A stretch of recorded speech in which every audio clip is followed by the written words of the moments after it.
The folder that broke everything. A military legal thriller. She thought she had buried the truth. She was wrong. I had kept every single piece of evidence for 11 years, and today in this courtroom I was going to use all of it. The courtroom smelled like old wood and broken promises. I sat at the plaintiff's table in my dress whites, every medal aligned perfectly on my chest, my spine straight the way the United States Coast Guard had trained me to be, rigid, composed, unbreakable under pressure. Commander Bella Braun, 11 years of service, 2 deployments, 1 commendation for valor off the coast of Alaska, where I pulled 4 men from water cold enough to stop a heart in minutes. None of that had been as hard as sitting 3 feet away from my brother. Marcus Braun sat at the defense table in a charcoal suit that probably cost more than my monthly salary. His attorney, a slick man named Gerald Whitmore who had made a career out of making guilty people look innocent, leaned close and whispered something in his ear. Marcus almost smiled. Almost. "That's smirky." God, I had seen that smirk my entire life. When he broke my bicycle and blamed the neighbor's kid. When he forged our mother's signature on his report card.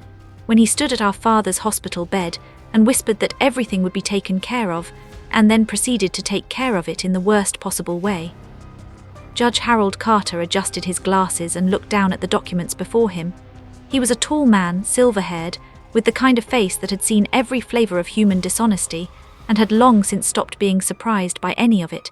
He had presided over this courtroom for 22 years. I had done my research.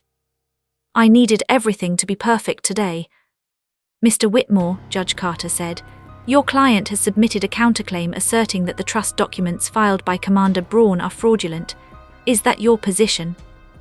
Gerald Whitmore rose smoothly. "It is, Your Honor. The documents my client's sister has submitted to this court were manufactured.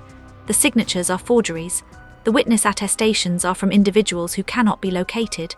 The entire claim that our client improperly redirected the estate of Colonel Raymond Braun is a fiction created by a woman with a grudge and a printer." A few people in the gallery murmured.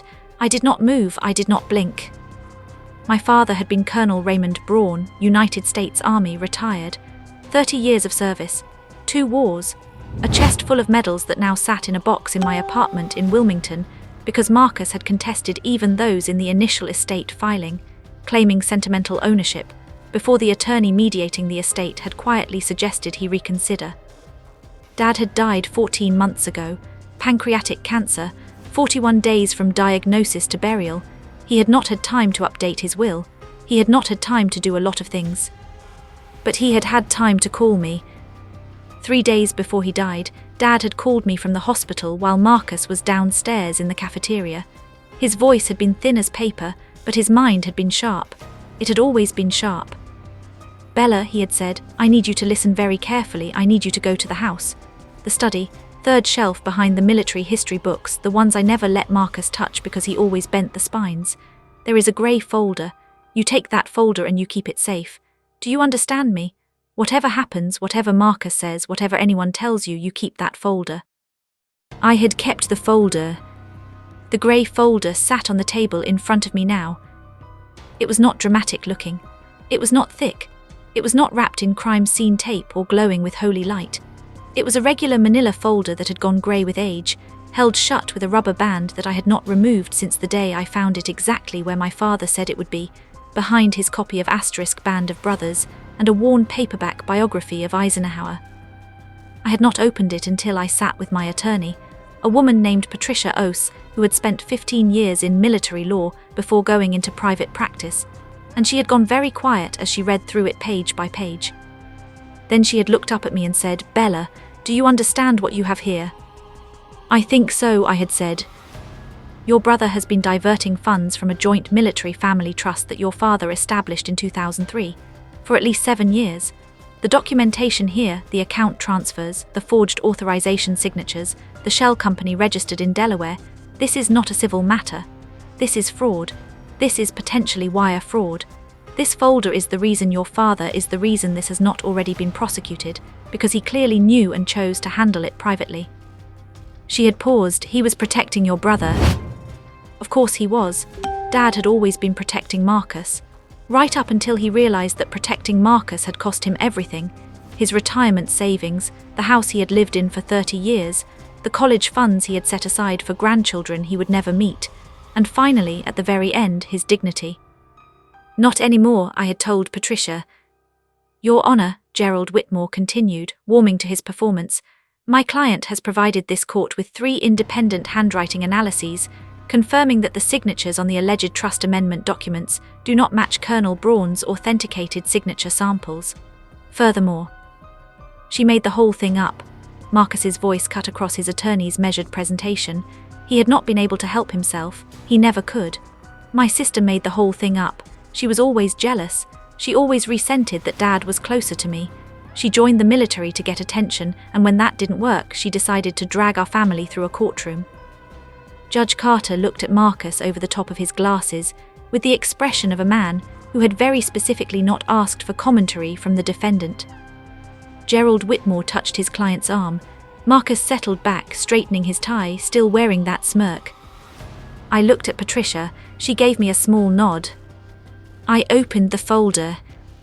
The first document I slid across to Patricia, who handed it to the court clerk, was a bank transfer record. It was dated March 14, 2017. It showed a transfer of $47,000 from the Raymond and Elena Braun Family Military Trust, a trust established under my father's retirement benefits coordination with the Department of Defense, to an account belonging to a company called Horizon Legacy Consulting LLC. The second document was the Delaware Incorporation record for Horizon Legacy Consulting LLC, filed April 2, 2016. The registered agent was listed as a law firm in Wilmington. The sole officer and owner was listed as Marcus Raymond Braun.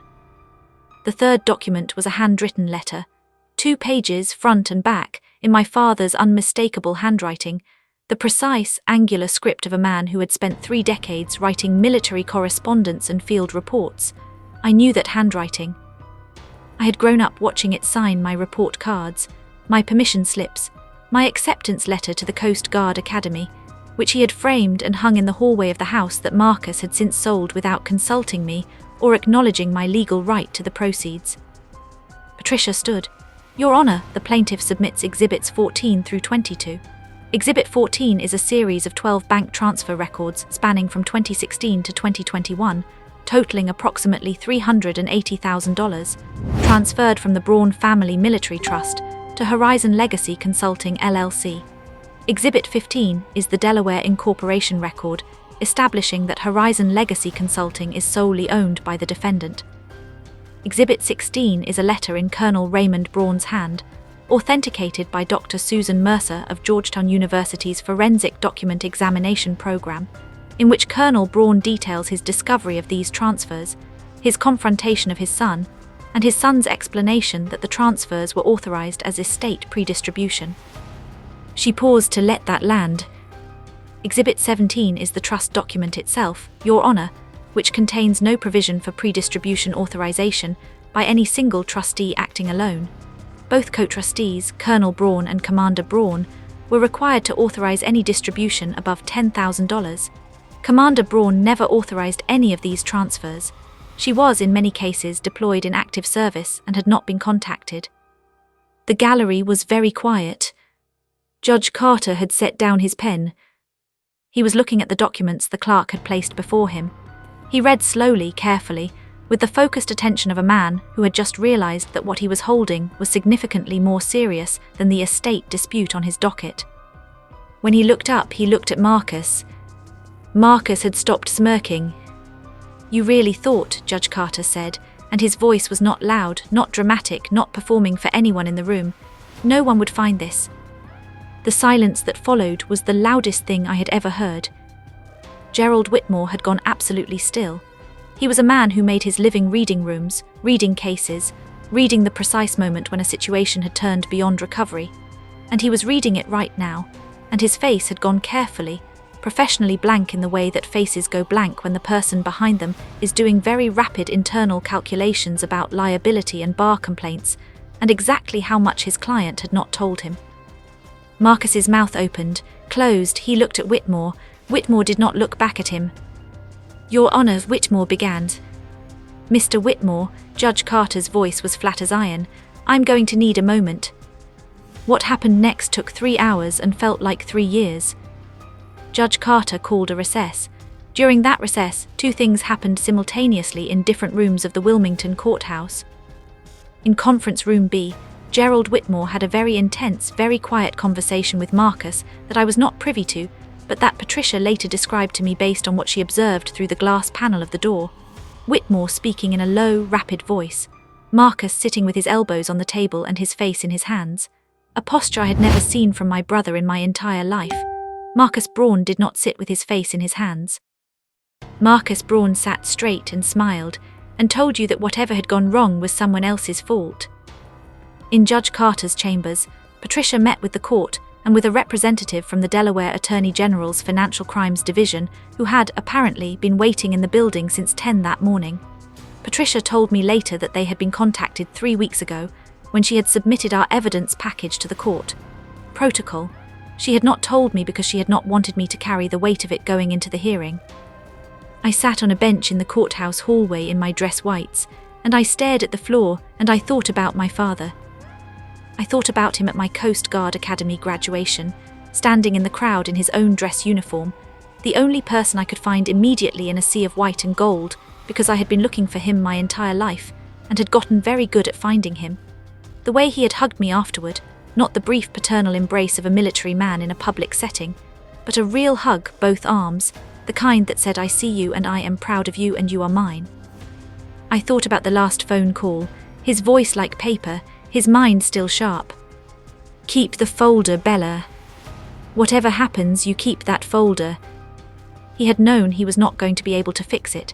He had been trying to fix Marcus his entire life, and he had finally, in those last 41 days, accepted that some things could not be fixed by a father's love and patience alone.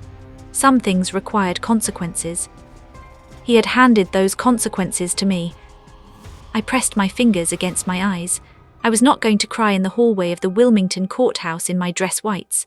I was a Coast Guard commander. I had pulled men from freezing water. I was not going to cry in a hallway. I cried a little bit in the hallway. When we reconvened, Marcus entered the courtroom differently than he had left it. The suit was the same, the tie was the same, but something in the architecture of him had changed. The easiness was gone. The certainty was gone. He walked to his chair like a man walking somewhere he did not want to go and had run out of options to avoid. Judge Carter looked at both tables. "In light of the evidence submitted today," he said, "this court finds sufficient cause to rule in favor of the plaintiff on all primary counts. The counterclaim of document fraud is dismissed. The estate of Colonel Raymond Braun is to be administered in full accordance with the original trust instrument, with all disputed assets to be returned to the trust within 60 days. He paused. "Additionally, this court is referring the matter of potential criminal fraud to the appropriate authorities. A full accounting of Horizon Legacy Consulting LLC will be ordered as part of that referral. Mr. Whitmore, I trust you'll advise your client accordingly." "Yes, Your Honor," Whitmore said. His voice had no color in it whatsoever. Marcus looked at me. For a long moment, across the distance of that courtroom, and 11 years of a relationship that had curdled from complicated to broken to something I didn't have a word for yet, my brother looked at me. I don't know what he expected to see. Triumph, maybe, satisfaction. The victorious smirk mirrored back at him. What he saw was just me. Bella Braun, his sister, the girl who used to follow him around the yard of the house on Carpenter Street, the teenager who covered for him when he came home past curfew because she loved him more than she was afraid of their father's disappointment, the woman who had spent 14 months building a case because a dying man had asked her to keep a folder. I didn't smirk, I didn't smile, I just looked at him until he looked away. Outside the courthouse, the April air was cold and clean off the Delaware River. Patricia stood beside me on the steps, her coat open despite the chill, holding a cup of coffee she'd gotten from somewhere. "That went as well as it could have gone," she said. "Is he going to be prosecuted?" "That's not up to us anymore." She looked at me sideways. "How are you feeling?" I thought about it honestly. I was trained to give accurate assessments. Inaccurate assessments in my line of work got people killed. "I feel like I did the right thing," I said. "I don't feel good about it." Patricia nodded like this was the correct and expected answer. That usually means you actually did do the right thing. The people who feel great about burning down a family member's life are the ones you worry about. I looked out at the street. A woman was walking a dog. A food truck was parked on the corner. A group of law students in ill-fitting suits were coming down the steps behind us, arguing about something in the animated, energetic way of people who have not yet learned how exhausting it is to be right. My phone buzzed. I looked at it. A text from a number I didn't recognize, but the message told me who it was immediately. "I'm sorry, Bella, for all of it. I know that doesn't fix anything. I'm sorry." Marcus. I stared at it for a long time. I thought about my father telling me to keep the folder. I thought about my brother's face in his hands in that conference room. I thought about the woman I had pulled out of the water off Alaska, who had looked up at me from the rescue basket with an expression of absolute raw terror followed by absolute raw relief, and I had understood in that moment that some people need to hit the very bottom before they can be pulled back up. I didn't respond to the text. Not yet, maybe not ever, maybe someday. I put my phone in my pocket and looked at the river. "What happens now?" Patricia asked. "Now," I said, "I go back to work." I had a deployment briefing in the morning. A crew of 23 people who needed their commander, present and focused and unbroken. A stretch of coastline that did not care about estate disputes or courtroom revelations, or the complicated archaeology of a family that had been quietly falling apart for years. The sea didn't ask you how you were feeling, it just asked if you were ready. I was always ready. I buttoned the top button of my jacket, straightened my medals, and walked down the courthouse steps toward the street. Behind me, the doors swung shut. The folder had done its work. Epilogue 6 months later.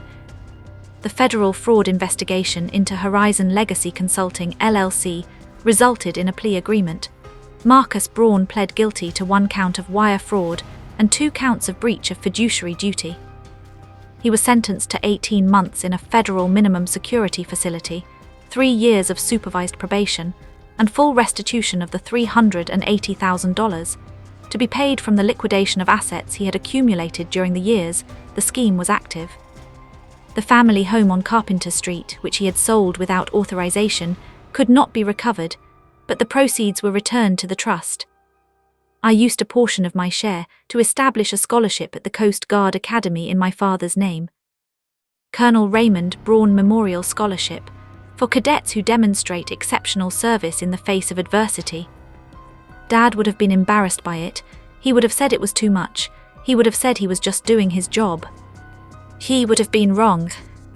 On the day the first scholarship was awarded, I stood in the same auditorium where I had graduated 20 years before. I stood in the back in my dress whites, and I watched a young woman in her first year accept an envelope and look out at the crowd with that specific expression of someone who has just been told that someone believes in them. I knew that expression. I had worn it myself once, looking for my father in a sea of white and gold. I found it immediately. Some things you never lose the ability to recognize. The end. If this story moved you, share it with someone who needs to be reminded that truth has a way of surviving, no matter how carefully it's been hidden. And if you've ever had to choose between protecting someone you love and doing what's right, you'll understand exactly why Bella kept that folder. Subscribe for more stories of courage, family, and the kind of strength that doesn't always make the news.